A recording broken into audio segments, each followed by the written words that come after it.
If there is anything that needs to be satirized and remixed, it is Trump talking about massive dumps. And by the way, extra points, if you can sample Trump saying massive dumps and me talking about it in a song, please do it.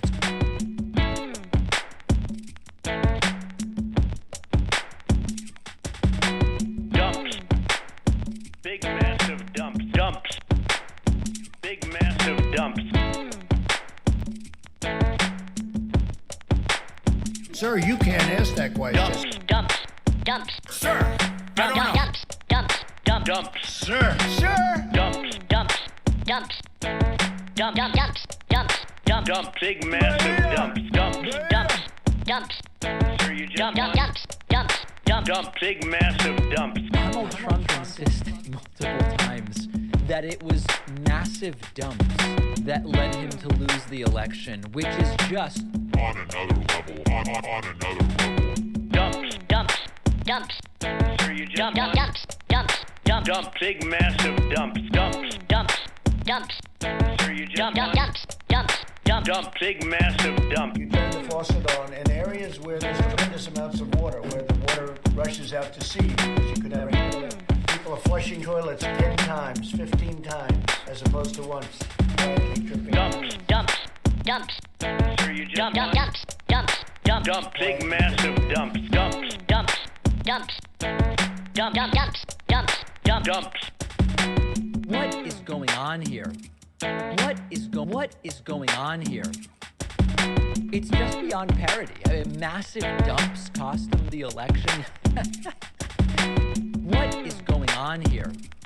What is going on here? It's just beyond parody. I mean, massive dumps cost him the election. What is going on here? What is Dumps. Dumps. Dumps. massive dumps that Dumps. Dumps. Dumps. Toilets 10 times. Dumps. Dumps. Dumps. Dumps. Dumps. Dumps. Dumps. Dumps. multiple times. Dumps. Dumps. Dumps. Dumps. Dumps. Dumps. Dumps. Dumps. Massive Sir, dumps. you just Dumps. won. Dumps. Dumps.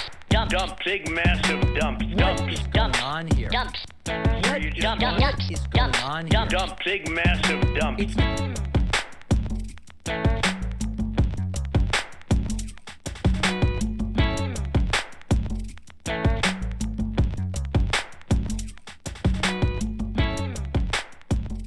all right, here we are awaiting President Joe Biden, who is expected to drop the hammer from the standpoint of infrastructure and say, guys, we just got to get this thing done. Like, at this point, what are we even really waiting for? And by the way, maybe you could inject some bleach in your arm and that would take care of it. Exactly. It's just, guys, it's time to do infrastructure. We got to cut the malarkey, right? This idea is a bunch of malarkey. Right. So we're going to be hearing from Joe Biden in about 25 minutes, and we'll see what he has to say. He's traveling somewhere. Where is it that he is? Was it Pennsylvania, as Donald Trump likes to say? No, hold on. Oh, Michigan. Lansing, Michigan. No. Howell, Michigan. Yes.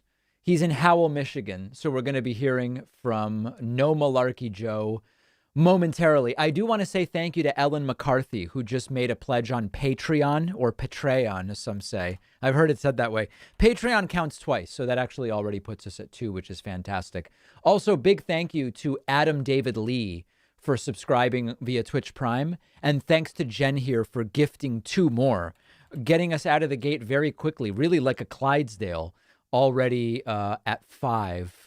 And thanks to Bowflex Man, who's been subscribed on Twitch for 20 months. Really an incredible achievement. All right, so we are going to be looking at a couple of different things here. I have an interview with a restaurant owner on Fox News who sent Joe Biden a message last night in advance of this statement, this visit by Joseph R. Biden Jr. We're going to look at a clip of Candace Owens saying that George Soros is, well, just talking about George Soros. OK, you probably get the idea. And then this is a little different. People have asked me to give my honest opinion about a streamer known as QT Cinderella. I don't know much about her other than I think that she may have been involved, maybe in the PogChamps I was in, maybe not. I don't really know anything about what she does, but I'm always interested in learning and understanding and furthering my imagination and stuff like that. So we're going to look at that. And then also I'm going to share a little piece of very interesting hate mail that I received. I will read your super chats if there are any. Right now it's humiliatingly empty, as you can see, but eventually we will get to that. I've got some voicemails. Oh. Before I forget, I had 2 extra special voicemails that I put aside, and I meant to play these yesterday, and it's from someone really obsessed with my sexual orientation. Let's take a listen. Hey, David, I have a question. How many times have you had gay sex in your lifetime? Thanks, bye. That's extremely personal and also a little bit disturbing. And even though I've said before, I'm heterosexual. It's not like stating my sexuality is not an attack on anybody. It's just what it is. It's sort of like if I say my ethnicity is 100% Ashkenazi Jewish, which it is, I'm not attacking black people, Southeast Indian or, Inuit or anything. I'm just stating me, right? And in the same way, this individual seems obsessed with my sexual orientation. They also left another follow-up here. Hey, David, big fan of the show. Quick question. Are you gay? Why or why not? And thanks. Why or why not, I have to admit, is sort of funny, but I do think that this is a very, very troubled individual, quite frankly. Anyway, so that's extra special. That's really special. And this is a guy who's been calling in for years asking me like when I'm going to come out and all this different stuff. Maybe he's attracted to me. I don't know. But that it is what it is, as the kids say these days. And then I had one other voicemail to play from our friend Whitney. Hey, Patan. So I was wondering why Sir. you don't move out here to Los Angeles. I actually did already. Because nobody will yell at you on the streets and stuff over here. I'm pretty sure. All the people who run the entertainment industry over here are Jewish. Oh, perfect. Yeah. So this is what's called philo-Semitism. You guys can Google that, and that is it's kind of a BFD on its own, quite frankly. Okay. A few super chats coming in. Would I support separating the 1.7 trillion infrastructure portion to get it approved independently? Listen, I am open to anything that will get something passed, but I also don't want to prematurely chop it up into little slices if it's going to prevent more from passing otherwise, right? I don't want to it's not really the cart before the horse. I don't want to prematurely self-cuck, I guess is the way I would say it. Casey says town hall soon, 10/19, 6 p. East, sign up as a member. Yeah, let me hear. I want to remind everybody about a very special event that we have coming up. Okay. We are going to be doing a live David Pakman show viewer town hall where there's not going to be any membership goal. There's not, listen, of course, there won't be a requirement, I guess is what I mean. There won't be a membership requirement to participate, to open phone lines. The stream will start and the phone lines will be blown wide open, like by a big wind or something like that. And it's going to be, this is the date, October 19, 6 p.m. Eastern time. October 19, 6 p.m. Eastern time. October 19, 6 p.m. Eastern time. Tuesday. I've already gotten emails from people saying, I'm unavailable on Wednesday the 19th. Well, Wednesday is not the 19th. The event is on the 19th, Tuesday, from the standpoint of weekdays. I've already heard from people saying they can't do 6 p.m. West Coast. They don't get home till 7 p.m. West Coast. And I said, it's 6 p.m. East Coast time. So we're already, you should see what is happening with my email, okay? It is October 19th, Tuesday, 2 weeks from today, 6 p.m. Eastern. Here's the important thing to understand about this live stream where everybody's going to be able to call in, okay? It will only be streaming on the new Pacman Live YouTube channel. Okay? It's not going to be on the main YouTube channel. It won't be on Twitch. It won't be on Facebook's. It's only going to be on the Pacman Live YouTube channel. YouTube.com/Pacman Live or davidpacman.com/Pacman Live. That's it. Okay. It'll be streaming there. Members will get priority. So we are basically going to have two things going on. Anybody can call in, but if you're a website member at joinpacman.com, you will get priority during this live stream. So please sign up. We do have this coupon code felony21. It's so cheap. It should be a felony. It's only a misdemeanor in Alaska, Hawaii, mainland off, all bets are off. Sign up at joinpacman.com, coupon code felony21. You'll get priority on Tuesday, the 19th. And just make sure you're subscribed to the Pacman Live channel. It's not going to be on TikToks. It's not going to be on Twitch. It's not going to be on the YouTube. Okay. It'll be on the YouTube second channel.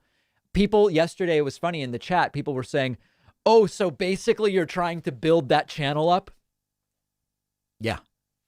Right. I mean, why would I make the channel not to build it? Like, yeah, it's no secret.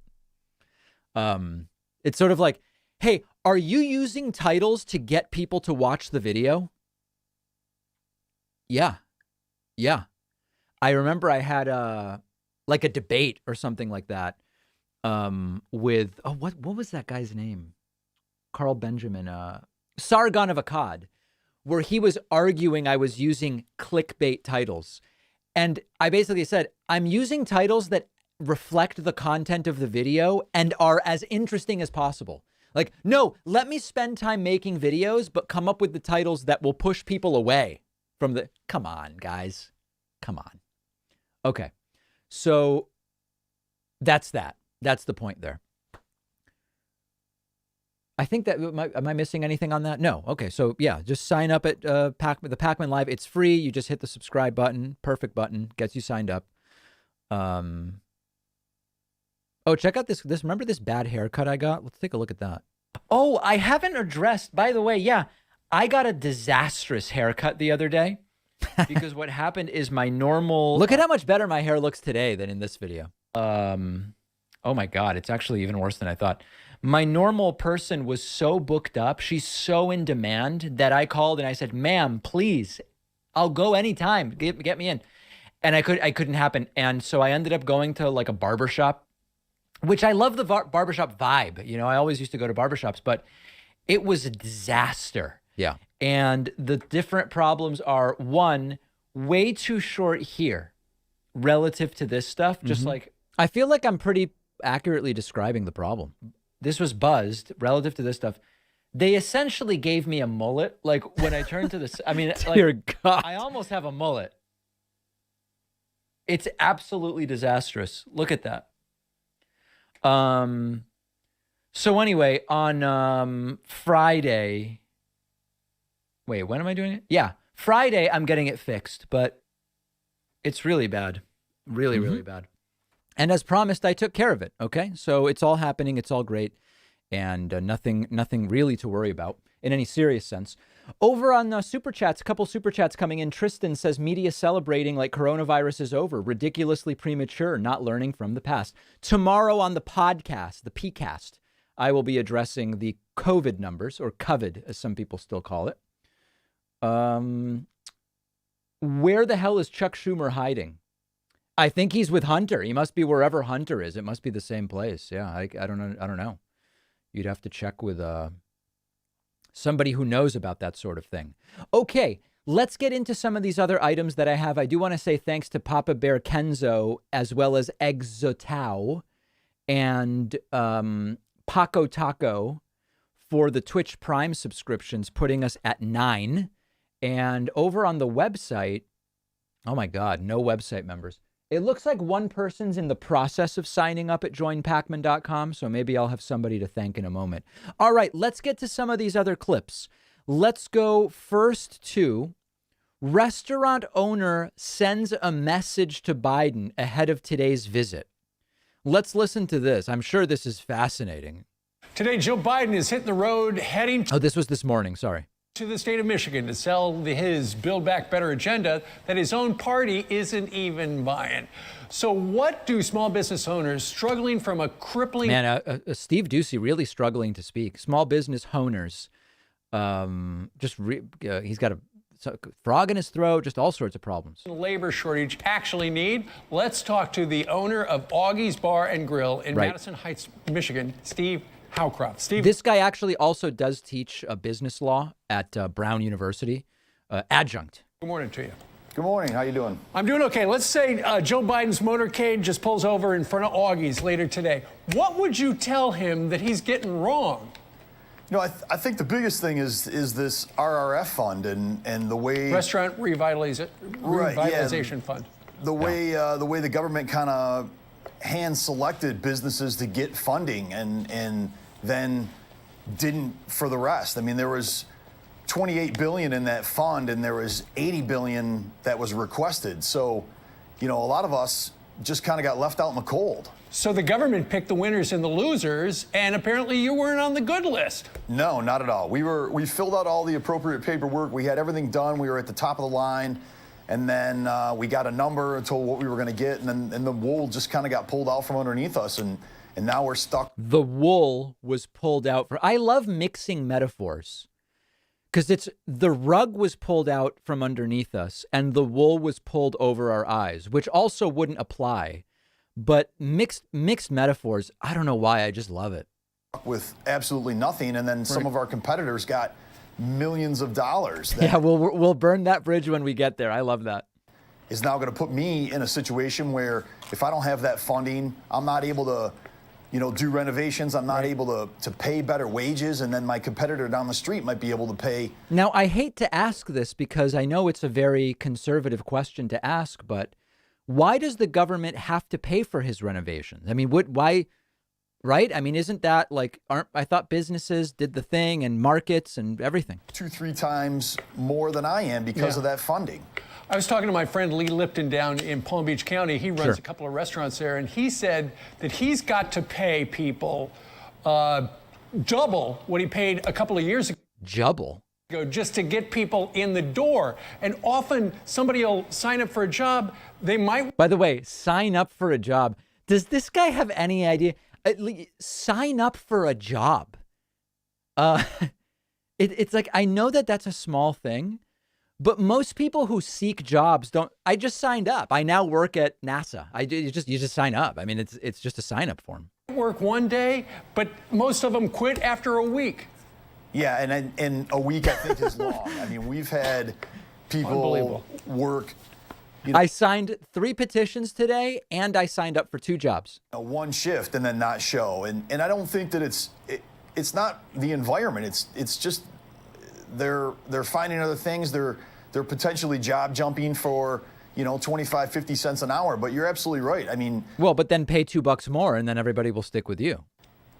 Just 2-3 years ago, our wages were probably half, and that's not something you want to be bragging about, right? Listen, I don't know.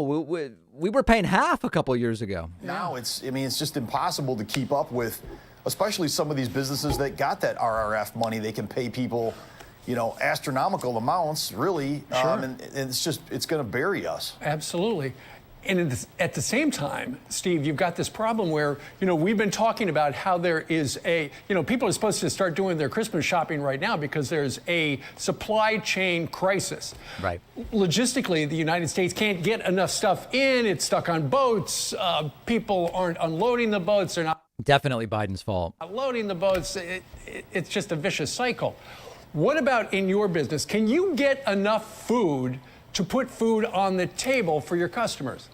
We can get enough, but it's a daily task to track that food down. My number one provider is constantly out of stock and constantly not shipping me orders. So then I have to get on the phone, and I spend half my day calling this provider and that store, driving. I mean, there's times where I've driven 20. I don't, running a restaurant is a nightmare. I don't deny that. I don't deny that at all. But I don't even really understand the point of this interview. 30 miles just to get a case of chicken because nobody in a 20-mile radius has it, and I have to have it. You know, we're kind of known for our chicken tenders, and we're known for our chicken tenders. Oh, man. It's all tendies at this place. There's instances where I'm down to maybe 10 pounds of chicken tenders, and I have to drive 25 miles to get another case. You know, if Joe Biden pulls over in his motorcade today, you got to talk to him about, they need to have some sort of a supply chain summit just to figure. Yeah, if a Florida restaurant or a Florida restaurant doesn't have chicken tenders, it's got to be Joe Biden's fault. And the vegetables, too. Fresh vegetables. Exactly. What an interview. Figure out how to get the stuff from where it's being manufactured to the people who want it. Yeah, it's the manufacturing aspect and the supply aspect is the worst it's ever been. I've been in the business for 30 years, and I've never once had to worry if I was going to get cheddar cheese the next day or chicken. Or I mean, it's really bad right now. He should actually confront Joe Biden about whether American cheese is really cheese or whether it's a processed cheese product. And maybe we could even finalize that debate. Well, if you're in the neighborhood, do you have a website at Augie's? Yeah, it's augiesbar.com. All right. Good enough. I hear the chicken fingers are fantastic. Okay, they're called tenders. By the way, imagine that you're known for chicken tenders and there's this whole marketing thing around these are chicken tenders good, chicken fingers bad, chicken tenders are like fresh and, you know, and then Steve Ducey just drops on you. I hear the chicken fingers are great. Now, let's just look up Augie's Bar in Florida. I'm curious. You guys think it's this place? Is it Oh, I'm sorry. No, wait. Was it Michigan? Now I don't even remember. Wait, hold on. Biden's going to Michigan. Where did they say this was? Biden is hitting the road, heading to the state of Michigan to sell his Build Back Better. Yeah, but where does this go? To the owner of Augie's Bar and Grill in Madison Heights, Michigan. Oh, Madison Heights, Michigan. Okay. Augie's Bar and Grill, Madison Heights, Michigan. Augie's Bar. Okay, welcome to Augie's Bar. They got a Detroit Classic Square Pizza. Let's see what they got here. They've got pizza pinwheels, baked to order, breaded banana pepper rings, bang bang shrimp, Gulf shrimp, fried Brussels sprouts, giggle pickles, baked hot pretzel, garlic knots, homemade chips and salsa. You got your fries. Burgers are cooked with either a pink center or no pink. Tofu can be substituted for any burger. Tofu? You think it's just like a slab of tofu? I've never seen that actually for an option. The Taki, the Woodward. Okay, seems like a standard bar. Oh, here's the chicken tender BLT and fries. Famous fried tenders on toasted, locally baked Texas toast. Texas lowercase, and it's Michigan. Man, I don't understand what the hell is going on here. Applewood is capitalized, but Texas is lowercase.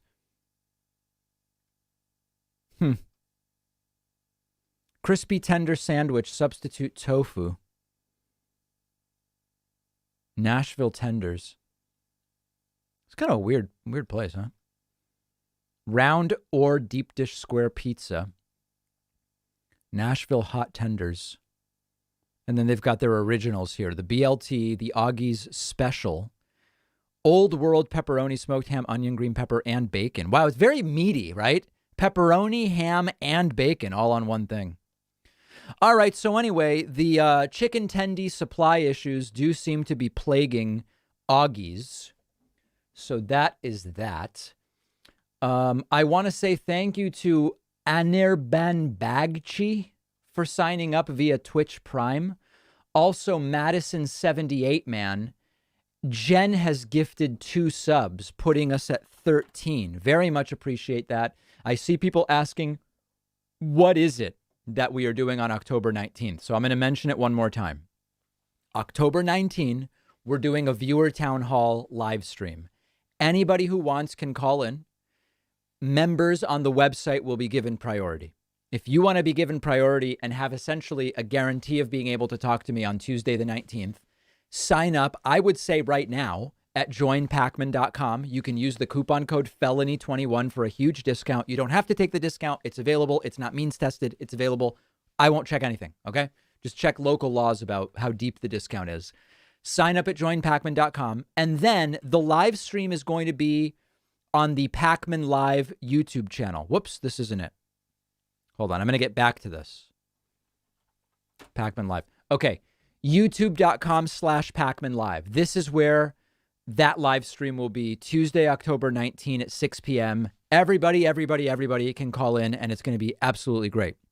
Okay. And yes, members will be given priority. And in all seriousness, you should just sign up anyway. It's a great thing. We do an entire extra show for our members and all of that sort of stuff. Okay. Mr. Feeney asks, sir, did you happen to notice if there was a tendy pizza pie on Augie's menu? I didn't. David, sir, are you wearing a Patagonia vest, sir? Wow, we've got really a lot of sirs here. Sir, your wife is up in the air. This is a Patagonia vest, not a sponsor. Okay, not a sponsor. In fact, it's chilly. I should really zip it up. Not a sponsor, but I guess it's a Patagonia vest. I don't even know. I mean, you've pointed out to me that it is. I live in Michigan. It's a very meaty place. I'm 5 blocks from Augie's. It's gross and expensive. Tofu burger. This is the America Biden wants. First mangoes. Now people might not be able to get chicken tenders from Augie's. What the hell is Biden doing? I actually got some mango news. People might be interested in this. As you know, the price of mangoes, a major issue up under Biden. But a viewer named, they didn't actually tell me their name, sent me this from a Wegmans, 99 cents per mango. That is a beautiful price. Beautiful price. And as you know, the sort of news from the standpoint of mangoes was, let me see if I can find this, Diamond and Silk Mango Pacman. Here it is. This is one of my favorite clips. Mangoes? My bag of mangoes up under Trump cost me $8. I love mangoes too. 99 cents. Okay. Now that we are up under Biden's regime, my bag of mangoes now costs $11.99. That seems like a pretty good deal. A bag of mangoes? Aren't mangoes like $3 each? That's it. I want what, $8 or $11. That sounds good. And the American people blind. It's highway robbery is what you're doing. That's right. Bring my mangoes back down. That's right. Yep. Right about that. The Wisconsin crowd not identifying with the mango material. Disproportionately affected. Don't raise the price of fruit. Don't you want me to be healthy? Don't you? Right. Anyway, so here is the latest. Wegmans large mangoes, 99 cents each. That's a deal I can get behind. That's an America First deal for sure. Okay, so that's that. A lot of strong, very strong mango material coming in there. Thanks to Mini Bean for signing up via Twitch Prime. Very much appreciate that. Here, this cracked me up. Young Fessa asks, if I'm getting this right, the town hall will be for members only on the main channel Wednesday, October 19th at 6 p.m. Pacific time, right? That's exactly right, Young Fessa. That's exactly where it's going to be. Dressed just like Han Solo, where is your Chewbacca? Really? Is this a Han Solo outfit? Let's see. Any second now, by the way, we're going to be seeing. Oh, I guess I see what you're saying. Yeah. Yeah, I guess I sort of am dressed like Han Solo. You know, I actually have an orange vest. I actually looked at the oranges of vests and found orange vests are where to go. And that is sort of like Michael J. Fox in Back to the Future. That's a whole other scene that I think we could talk about, but not today. Considering his love of mangoes, do you think Cosmo Kramer would vote Biden? Do you think there will be a shortage of plums with red on the inside? Hey, you know what? This is going to be a real topic. Okay. I'm not joking about this. Very often I will go to the grocery store and there will be plums. Okay. And they're all dark, dark, dark purple on the outside. Sometimes they're called black plums, sometimes they're not. But either way, I'll buy this, hoping it's the one with the dark red on the inside. I cut it open, and it's light orange. That's not the plum I'm looking for. And they sell the rare actual black plums and these that are orange on the inside, all under the header of black plum. It seems to me extremely deceptive. And what I imagine is going on is they can't even tell the difference as to what color this plum is on the inside. And they know people want the real black plum. And so they just label it all black plum. I think it's a conspiracy. But if somebody can actually explain to me, it's not a nectarine. What is the difference between the plum that is almost black on the outside, orange on the inside, versus almost black on the outside and an extremely dark purple on the inside? And that only started happening up under Biden. That's a good point. No, that's a problem I've been having for years in terms of plum identification. Yeah, the dark purple, it's a far sweeter plum. Plum with dark purple flesh. Let's see what we've got. What types of plum? So, extremely sweet, dark burgundy. Right, the Moyer plum is the common purple plum. Purple on the outside, burgundy you could even call it, but then yellow-orange flesh. That's the common one. That's not what I'm looking for. I'm looking for the one that's extremely dark on the inside. Let's see if we can find it. Moyer plum, purple skin, juicy. Okay, Damson's plum, popular tart flavored plum with dark purple skin, yellowish green flesh. Oh my God, no. Elephant heart, sweet Japanese plum, dark red to purple, mottled skin, sweet juicy red flesh. Is that it? Green gauge, green type, small round, Santa Rosa, blood plum. Maybe it's the blood plum. Could that be what I'm looking for? Oh, let's see. Moyer plum. Yeah, that's not it. Damson's, elephant heart. No. Oh, let's go to Joe Biden. Or very, very soon. Very, very soon. Very strong construction equipment. Thanks to Dave B for signing up via Twitch, as well as Mini Bean. And then a huge thank you to Kismar for gifting 5 subs. Total of 7, putting us at 21. Very, very explosive stuff. I believe Joe Biden is arriving. Yes, here he is. We'll mute this one.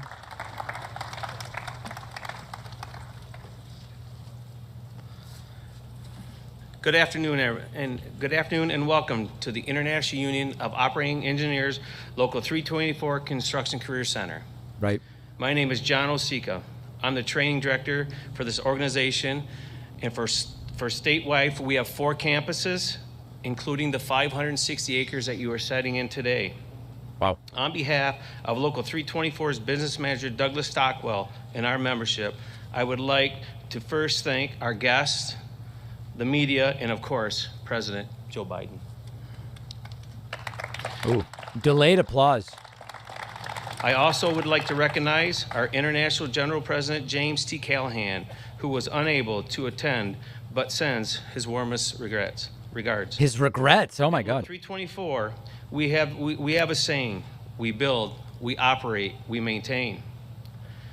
With over 14,000 members, Local 324 operates the heavy machines that propel construction, the roads, bridges, buildings, energy plants, pipelines, airports, and nearly every large-scale project in the state. We operate the cranes, the dozers, trucks, excavators, and countless other equipment that is building infrastructure daily. Building infrastructure takes investment. For our members, it's the investment of time to learn how to build things safely and efficiently. Training is the key to everything we do. This guy's doing great. Investment in ourselves, in our work, and in our communities. I've been a member for 36 years before becoming the training director. I spent 30 years working in the field as a foreman, superintendent, building the roads and bridges in the state of Michigan. I know firsthand the skills our members bring to every job. I also know how much there is need of repair. The infrastructure investment and the Jobs Act is a once-in-a-generation chance to provide world-class infrastructure that is safe, reliable, and more resilient. It's a blue-collar plan to invest in America and create hundreds of thousands of family wage jobs, build healthy communities, and reduce congestion and gridlock. The infrastructure bill is a job-created lifeline to millions of skilled workers throughout the construction industry, contributing to long-term economic growth and improving the quality of life for Americans. Most importantly, it's an investment in our country. The IUOE Local 324 has kept Michigan running for over 100 years. Now we stand and ready to build back better. With that, I welcome the President who is paving the way, President Joe Biden.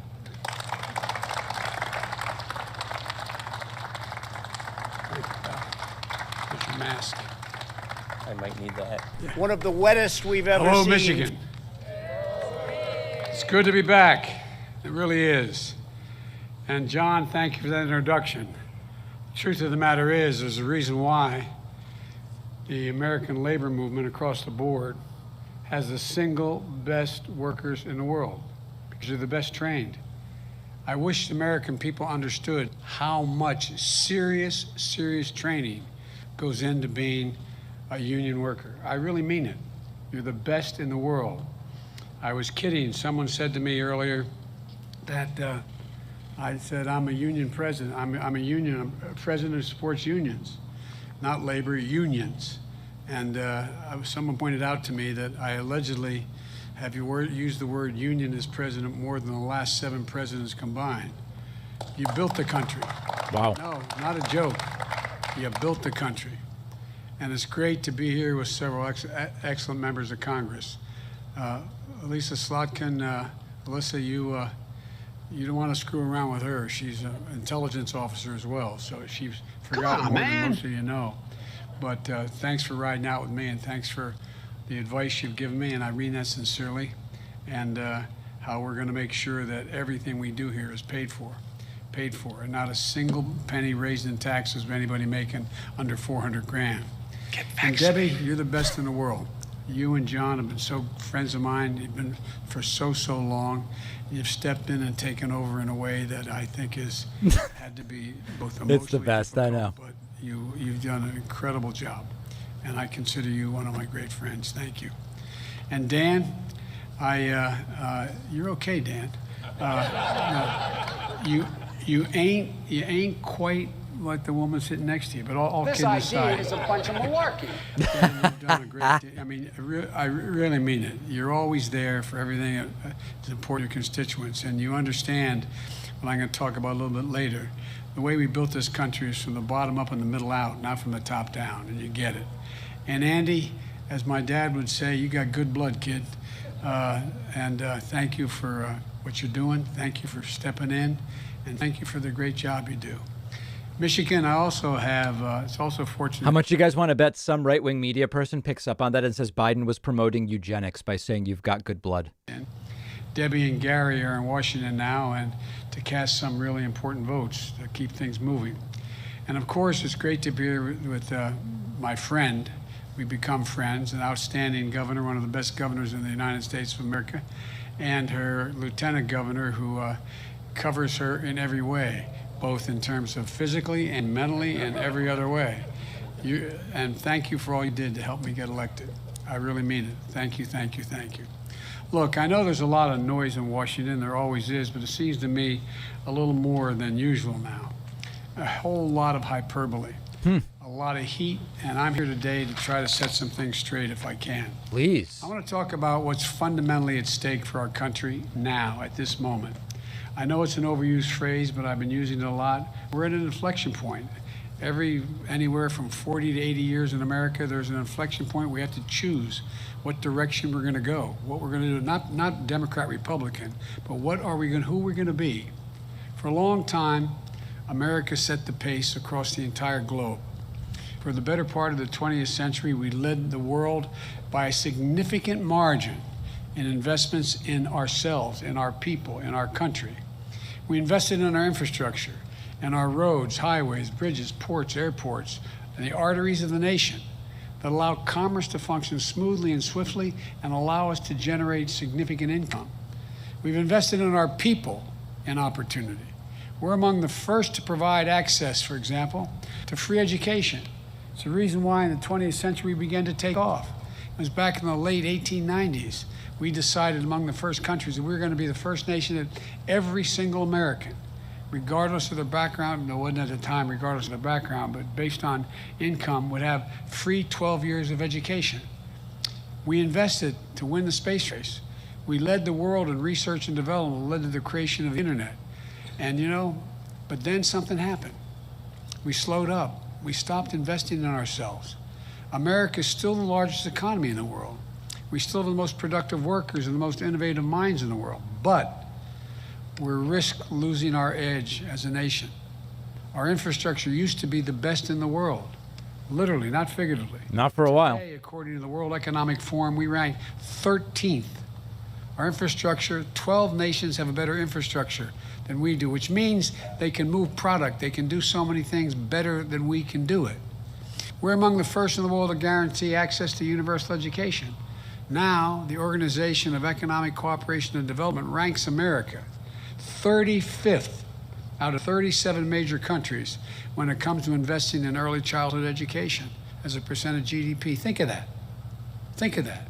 Of all the industrial nations in the world, the instinct Americans would say, if you asked them 25 years ago, would say we're number one.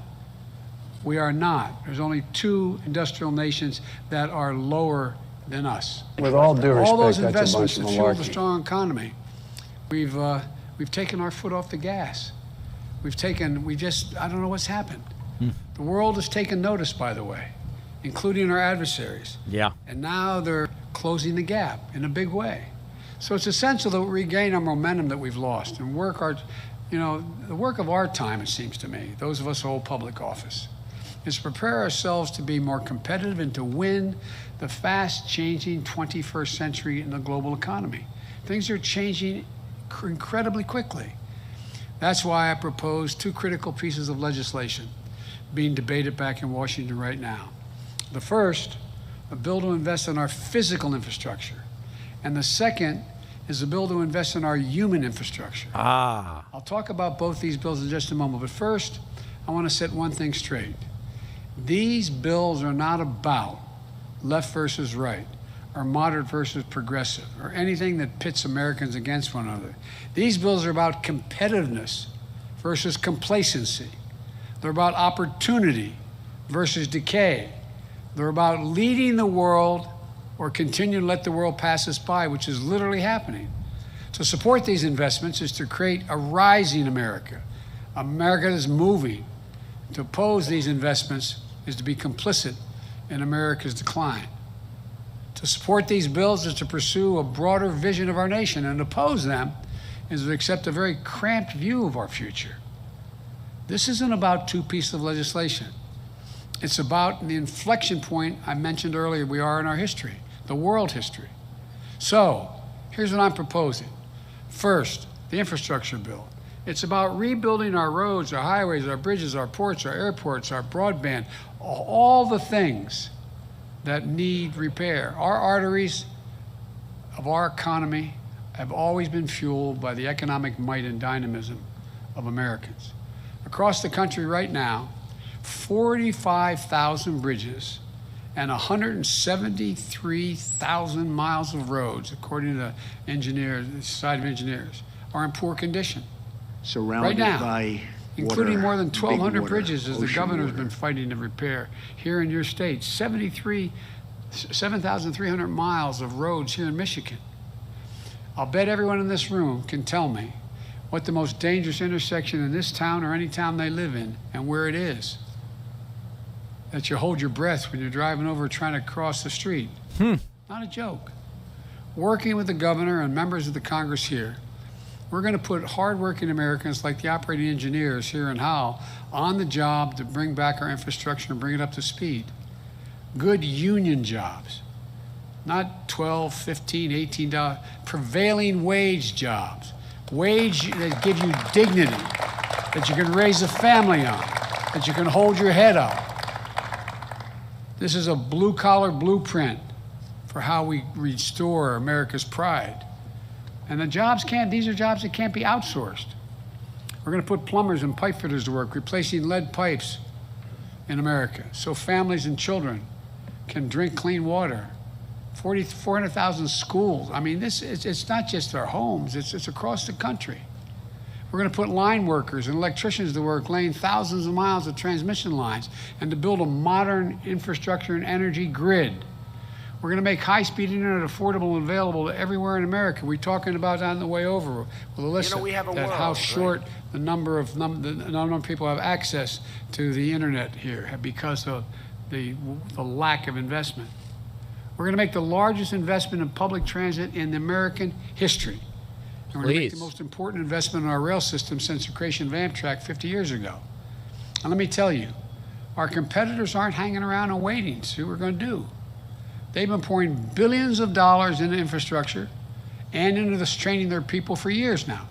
Take China, for example. Now, I've been clear that China uses unfair coercive practices to get ahead of their competitors, but that's not the whole of the story. They also invest in themselves. In recent years, China has spent around 3 times as much on infrastructure as a share of their economy than we have. 3 times. And they're not slowing down. Yesterday, my U.S. trade representative delivered an important speech on our competition with China. She pointed out that China made a major investment in steel plants beginning about 20 years ago. In the last 20 years, half of American steel companies have been shuttered. We went from 100 U.S. steel companies to 51. And employment in the American steel industry dropped by 40% since the year 2000. China now produces more steel in 1 month than America does in an entire year. Wow. You can see it in the sector after sector. Other countries are speeding up and America's falling behind. We've got to reset the pacing. What's kind of depressing about this speech is that all of this stuff relates to why we need the infrastructure bill, but for so many people, they don't know how this even connects to the infrastructure bill. And I think the criticism would be it's not obvious unless Biden's not doing a good enough job of connecting it for people who don't get it. And General Motors, Chrysler, and Ford, and what have they decided to do? They decided they're going to lead the world and they're going to build more of the electric vehicles than any other country. But guess what? China's not waiting around. They manufacture more than twice as many electric vehicles as we have over the last decade. They control more than 75% of the battery market.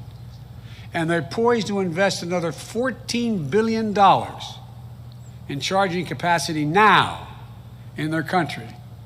Back in May, I had the chance to tour Ford's new state-of-the-art facility in Dearborn, where union workers are building the first ever all-electric Ford F-150. I got to drive that sucker. It's quick, 0 to 60 in 4.1 seconds. And it's a big... A friend of mine just put down a deposit on one of those F-150s, the electrics. I hosted the big 3 automakers at the White House, where the Ford 150 was joined by the GMC Hummer and the Jeep Wagoneer, all going electric, all in partnership with the UAW. The whole world knows that the future of the auto industry is electric. We need to make sure America builds that future instead of falling behind. We should build those vehicles and the batteries to get them here in the United States of America. That's what we should build here in the state of Michigan. I want those jobs, and I really mean it. I want those jobs here in Michigan, not halfway around the globe. That's what my plan will do. The infrastructure bill will put in motion the union workers on the job, installing national network of hundreds of thousands of charging stations along our roads and highways and communities, over 500,000 of them. And by the way... Yeah, this is a really good point by Super Chat. It's pathetic, the need to justify vital legislation in terms of how we compare with other countries. Right. If our bridges suck, who cares if they're the 13th best or worst? Like, if the bridges suck, we got to get better bridges. People that allow them to put 20,000 gallons of gasoline under the ground. They didn't want them around. But guess what happened? Everything builds up around them. You put these charging stations along there, how are you going to see a significant economic development go well beyond the charging station? And the Build Back Better plan will boost our manufacturing capacity, investing in new and retool facilities that employ American workers with good wages and benefits. That includes grants to kickstart new battery and parts. You know what he hasn't mentioned, though, as far as infrastructure goes? Elements of bathrooms. We're looking very strongly at sinks and showers. Yeah, now what's he going to do about that? And also, what's he going to do about... People are flushing toilets 10 times, 15 times. He should address it. Look, these are the kinds of investments that get America back in the game and give our workers a chance. My plan also makes historic investments in clean energy, including tax credits. To help people do things like weatherize their homes, install solar panels, develop clean energy products, to help businesses produce more clean energy. All told, this project will save literally hundreds of millions of barrels of oil. Yeah, but... The noise causes cancer. These credits, those credits could cut the cost of installing the rooftop solar by about 30%, helping families cut their utility bills and helping the country cut its emissions. My infrastructure bill will put Americans to work in long overdue national environmental cleanups. I want a Job Corps, just like Roosevelt had a Job Corps, but an environmental Job Corps of over 160,000. This is sort of like the fundamental difference between what we have and a kind of Northern European social democracy. They're not perfect, but in a Northern European social democracy, you're not really arguing with people about such fundamental elements, right? It's like these are just must-haves. Everybody's got to have this. Let's argue about other things. It's going to help us meet the moment of the climate crisis and do away with, it's going to create good jobs, make us more economically competitive. Folks, here in Michigan, you all know the cost of extreme weather. All remember the flooding this summer that shut down parts of I-96, the power outages and the tornado warnings. They're costing your state billions of dollars. Nationally, last year, because of extreme weather, cost America $99 billion. Wow. 99 billion taxpayers' dollars. I went all over the country. I went out west to the fires. More is burned down in the Northwest than the entire state of New Jersey. That's how much we've lost. You see what's happened with the droughts that are out there.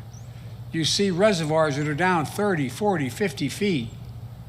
You're worried about the cooling down. You're worried about whether you're going to have what the Colorado River is going to do. This is a big deal. This is gigantic. And we're not going to ease up. We're not going to ease up in any of this. We have to invest in resilience. Resilience.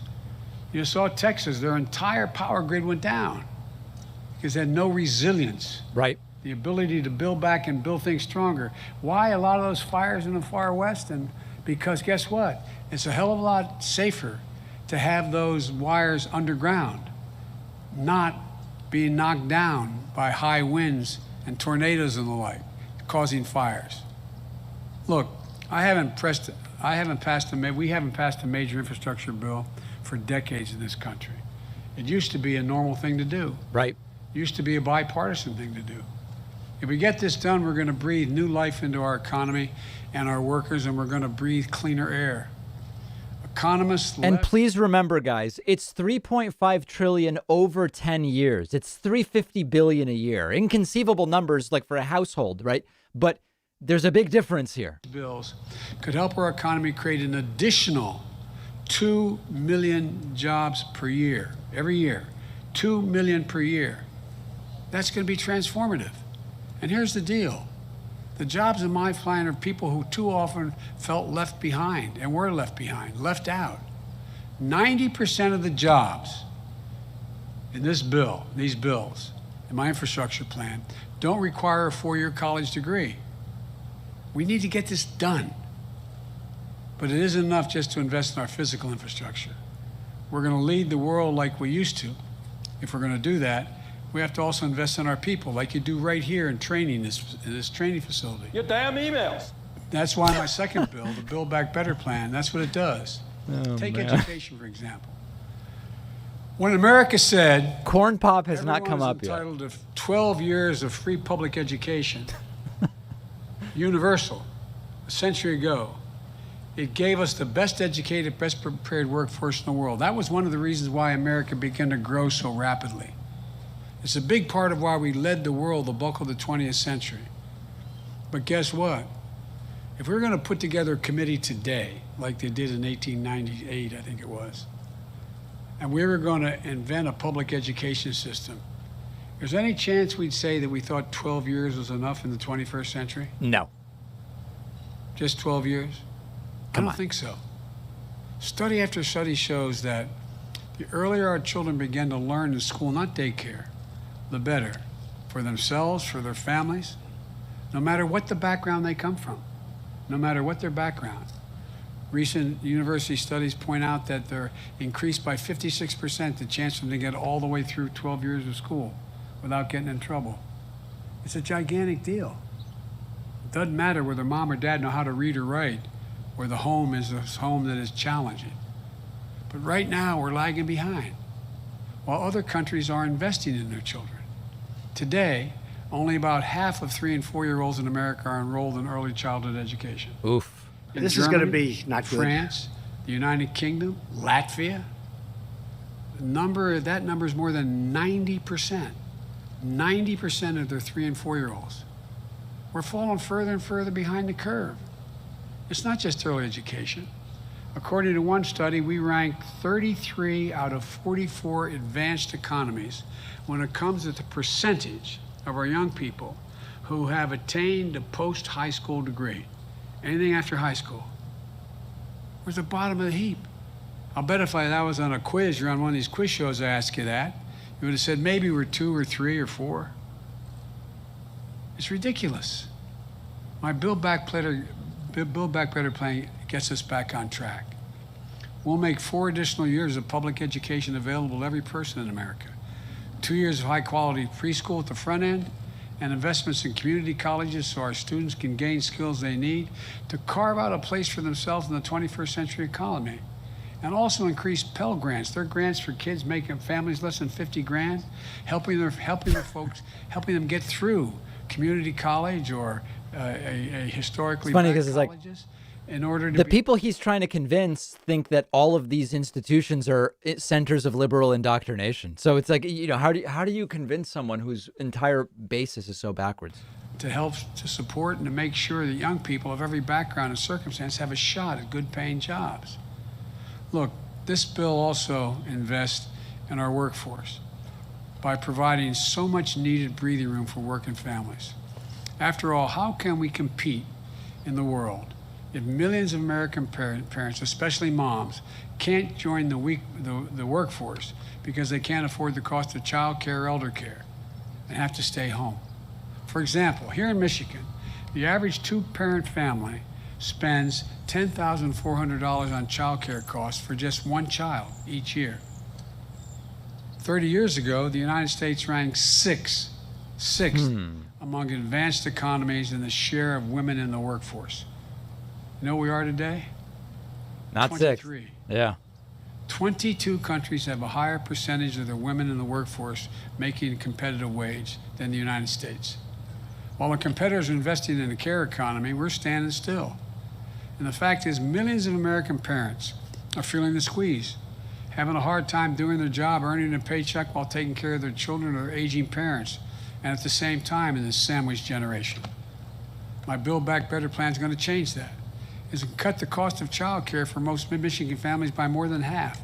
It's going to extend historic middle-class tax cut to the child care tax credit, which we passed in my American Rescue Plan.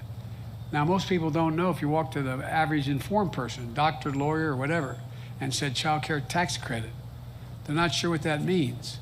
Well, what it means is, you know, if you were making a decent... The average informed person, like a doctor or a lawyer. Huh. Kids or 4 under the age of 18, you get... Anybody understand that? $2,000 for each child off your bottom line of your taxes you owe.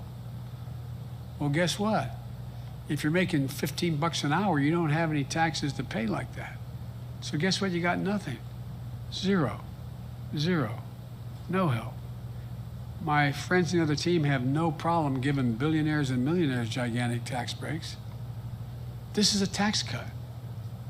You know, what it does is Now, and it's in place, and people in your state are understanding it now, instead of it provides it up the ante how much you could get for a child under 7, you get $3,600 right tax cut on a yearly basis. And you get $3,000 for a child under 17. But guess what we did? That means we're doing it on a monthly basis now.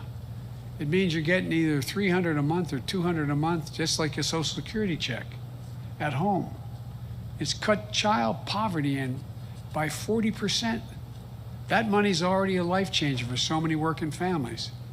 And as I said, I was wrong. In Michigan, it's 44% cut in child poverty. We need to keep it going. My plan is going to put Americans to work constructing and rehabilitating safe and affordable housing to help ease the cost of housing while generating even more jobs. In most of the major metropolitan areas in America, you can't afford the housing. And it helps to meet the moment on climate change as well. We're setting the course for America to achieve 50 to 52% reduction in greenhouse gas emissions by 2030, for us to reach net zero emissions by 2050. This bill helps us get there in a way that creates good jobs, makes us global leaders of fast-growing clean energy industries, like electric vehicles, solar and wind power, battery power. The bottom line is this: when we give working families a break, we're not just raising their quality of life, we're putting parents in a position to earn a paycheck. We're also positioning our country to compete in the world. That's what these bills are all about. If you want proof, just come to this training facility. This is where hard-working folks come to learn how to operate road graders and so much more. Where workers use virtual reality to master operating a crane. They learn how to deal with drones, to look underneath bridges and so on.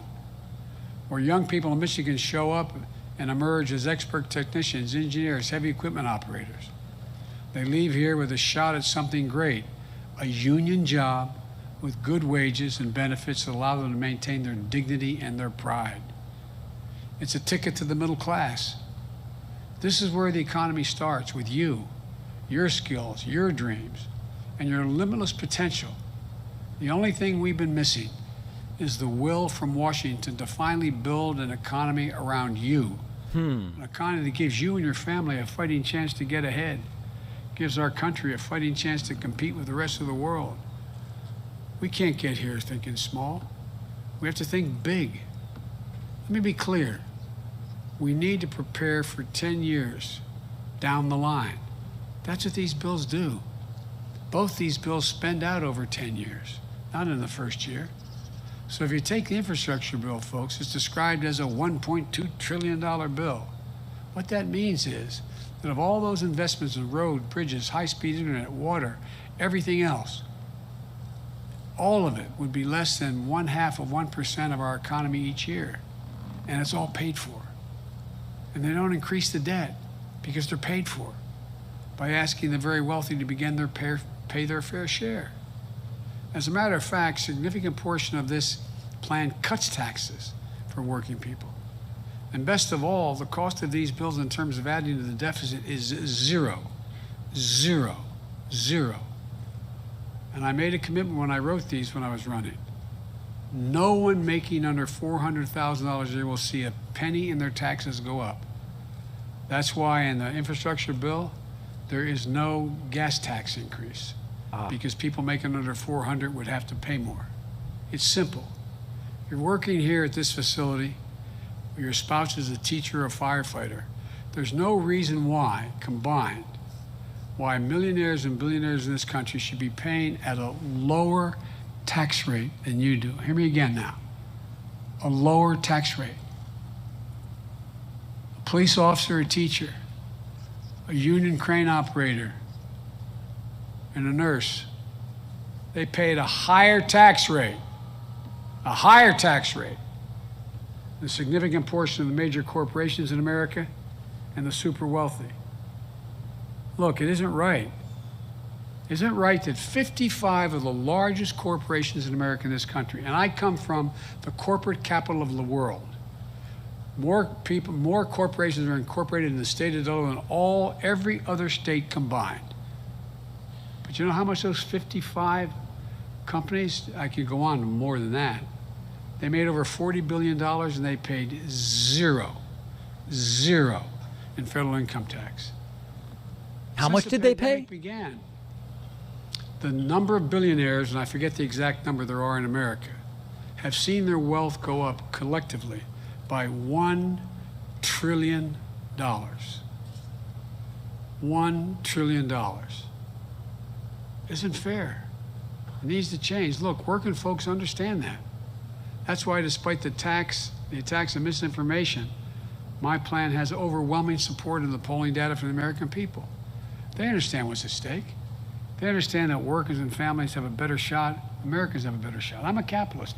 I think you should be able to go out and make $1 million or $1 billion, but just pay your fair share. Join the crowd, man. Wow. They know that this is about dignity and respect. It's about changing the paradigm so the economy works for you, not just for those at the very top. It's about building this economy from the bottom up and the middle out. That's what I've done my entire career. That's why I ran for president. As I said, I'm a capitalist. I think you should be able to make a lot of money in America, but just pay your fair share. Whoa. Pay your fair share.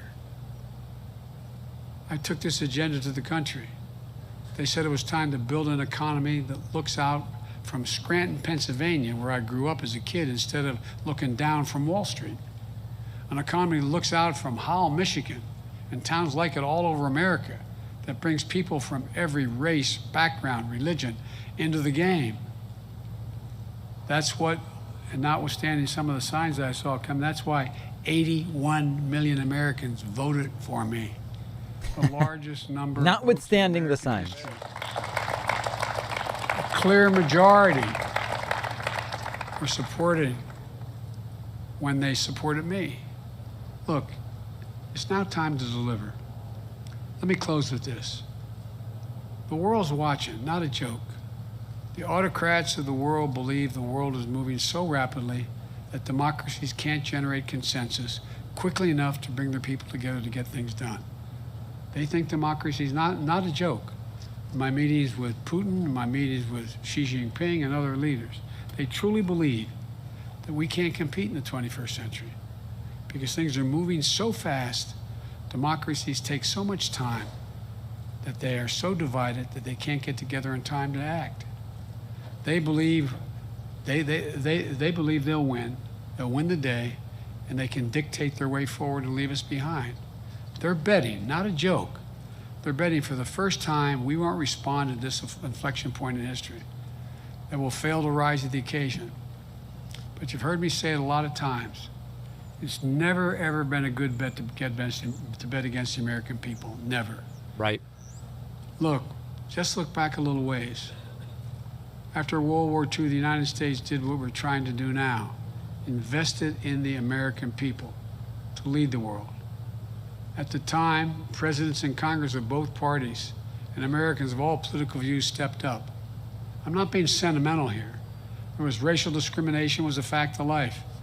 We know how deep-rooted racism is in this country. We saw the Klan marching here in Howell generations ago, and again in recent years. It's a never-ending battle, but think about what also unfolded in these critical decades. Great protest movement. Some of the nation fulfilled its promise of equity. The GI Bill sent millions of veterans to college. The federal government helped make home ownership possible because it's the vehicle by which people can generate wealth. Most of us who come from lower and middle class backgrounds, that's how our parents are able to generate any wealth, the investments in our home. For those who could previously only dream of having a house to call their own. We invested in the interstate highway system, propelling our economy into the future. We invested in the space race, which led to huge strides in technology. We invested in something called DARPA, a program within the federal government that helped create the internet. Folks, we need to step up again. But the challenge of today is one of economic competition. Let's learn from that history. Not because it was perfect, because Americans then did what we must do now. Invest in ourselves to show the world that American democracy works. And that given half a chance, there's nothing, not a single thing, we can't achieve when we do it together. Right. I know we can do this. I'm positive we can. I've never been more optimistic about this country than I am right now. We're going to restore faith, pride, and dignity, the future of this country. And we're going to pass both of these bills and start building this economy to beat the competition and deliver for working families. Thank you. May God bless you. May God protect our troops. Let's get this done. Thank you.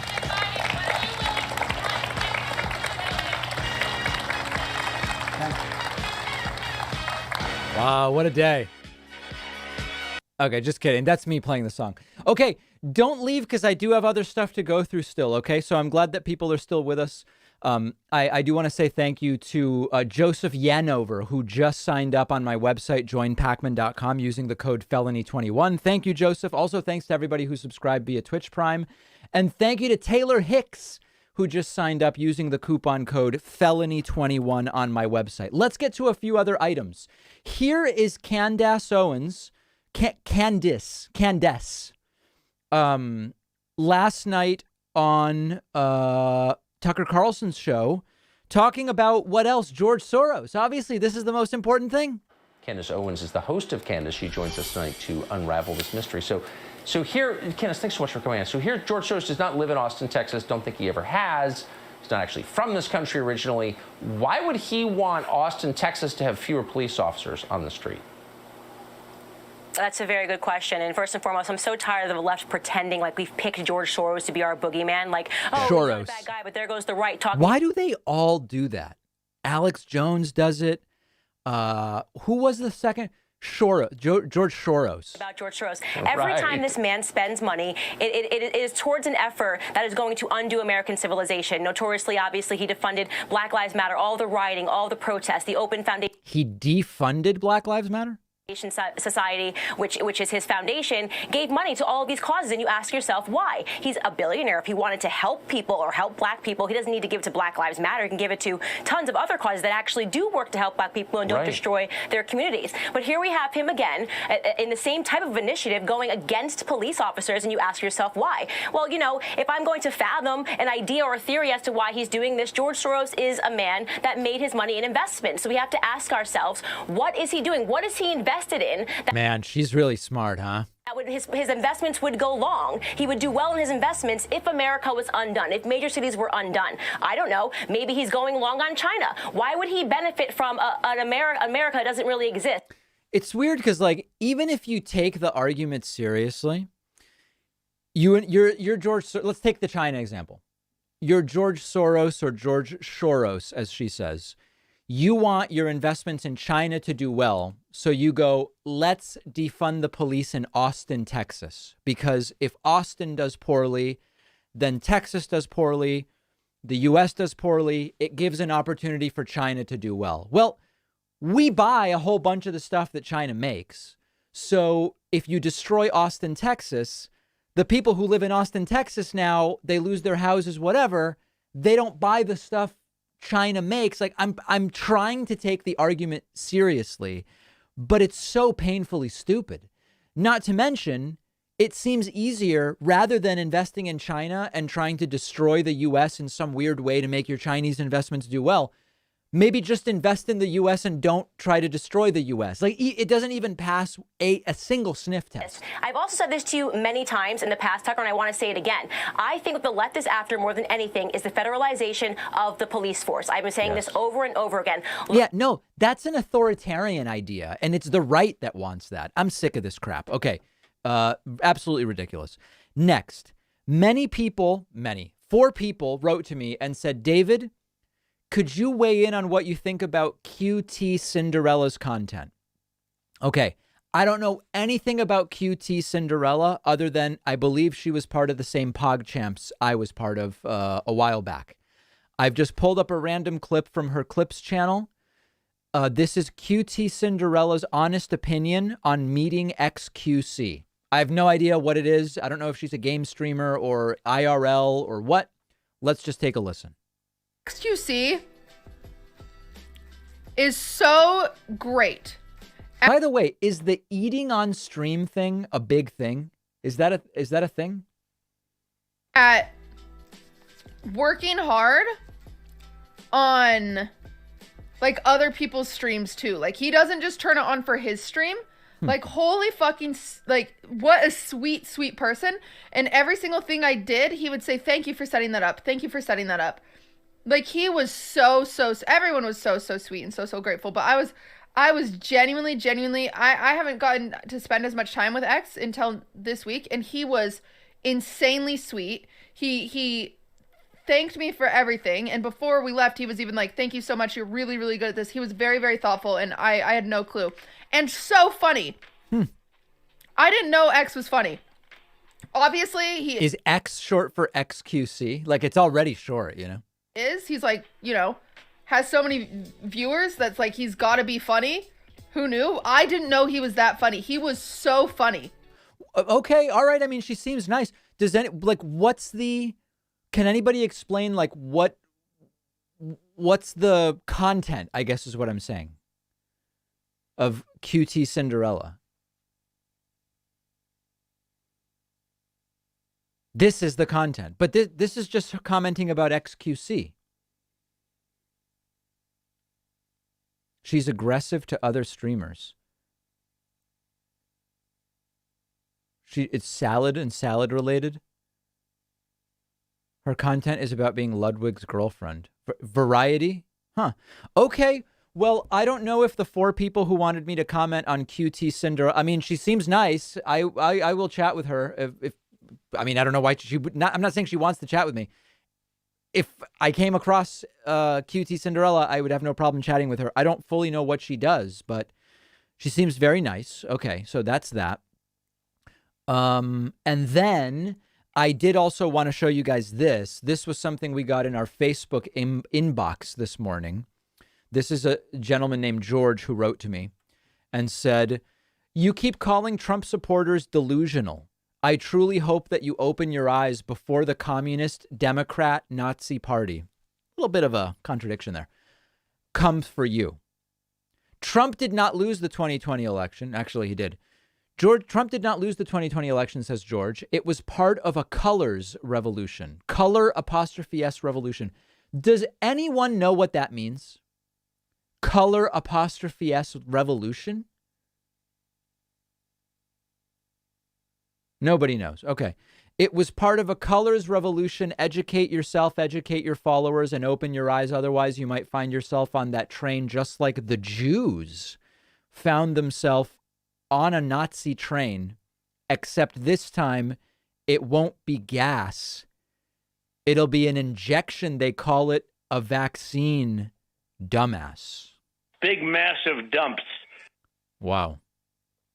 That is like really, really weaponized. Don't really know what to make of that, but that's pretty insane. Yeah. Wow. The hate mail is always crazy. Yeah.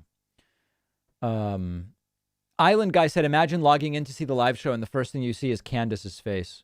They like bashing Soros because he's at the center of an anti-Semitic conspiracy theory, literally a continuation of the Jewish question."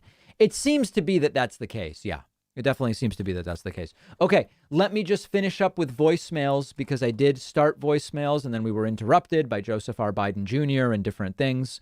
Let's just listen to a couple of voicemails. We got a new one from Eric from Mass. Hey, David, it's Eric from Mass. Dude, you have what they call Stockholm Syndrome.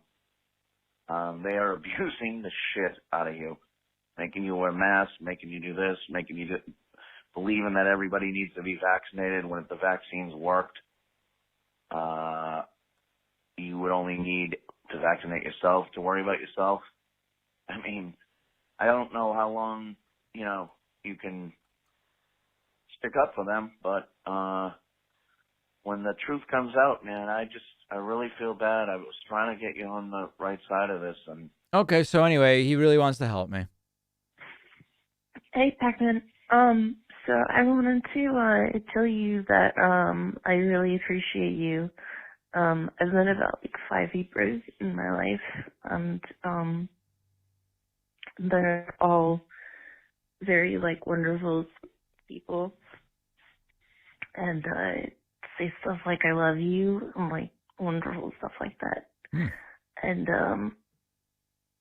I was just wondering, as far as like you, like traveling to Spain after living in, South America, what exactly that's like, because I've just, encountered like Mexicans here, and I've encountered Spanish, and I've just like, felt like kinship with like Mexicans. Yeah, I'm not Mexican or Spanish, so I wouldn't really be able to comment on that. But I do always appreciate the engagement and people who take the time to call me and all of those things. Okay, reminder, Tuesday, October 19th at 6 p.m. Eastern, I will be doing a live town hall. It will only stream on the other YouTube channel, Pacman Live, youtube.com/Pacman Live. It won't stream on the main YouTube channel. It won't stream on Twitch. It won't stream on Facebook. It won't stream on random other Twitch or YouTube channels. It will only be on the Pacman Live YouTube channel. Everybody's welcome to call in. Everybody's welcome. Members will get priority. So think about signing up at joinpacman.com. I'm so glad about everybody who joined me today. That's going to do it for today's stream, but there will be another stream coming up really, really soon. Thanks, everybody.